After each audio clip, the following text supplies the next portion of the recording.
윤석열 정부 첫 국방백서에서 6년 전 사라진 북한군은 우리의 적이라는 표현이 다시 담길 것으로 보입니다.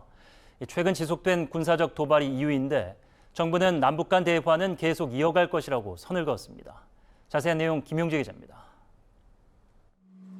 국방백서에서 북한군을 적으로 규정하는 표현은 지난 문재인 정부 당시 사라졌습니다. 군사적 긴장 완화 분위기 속 적의 범위를 북한으로 제한하지 않고 확대한 겁니다.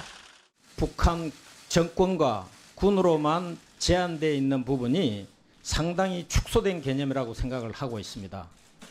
우리 영토, 영해, 영공에 위해를 가하거나 하지만 북한군을 명시한 적 개념은 6년 만에 부활할 것으로 보입니다. 최근 끊임없는 북한의 핵미사일 등 군사적 도발과 위협 때문입니다. 내년 초에 발간할 2022년 국방백서에 북한 정권과 북한군에 대한 분명한 인식이 포함되도록 할 것입니다. 북한군을 향한 인식 변화는 처음이 아닙니다. 지난 5월 대통령직 인수위원회도 같은 방침을 밝힌 바 있습니다. 앞서 윤석열 대통령은 후보 시절 주적은 북한이라는 글을 올리기도 했습니다. 다만 국방부는 북한은 주적이라는 직접적인 표현에 신중론을 보이고 있는 상황.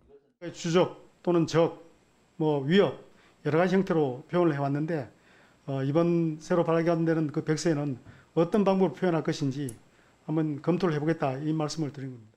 통일부는 북한을 적으로 표현해도 대화를 부정하는 것은 아니라는 입장을 밝혔습니다.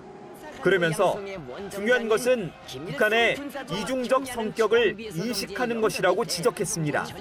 OBS 뉴스 김용재입니다.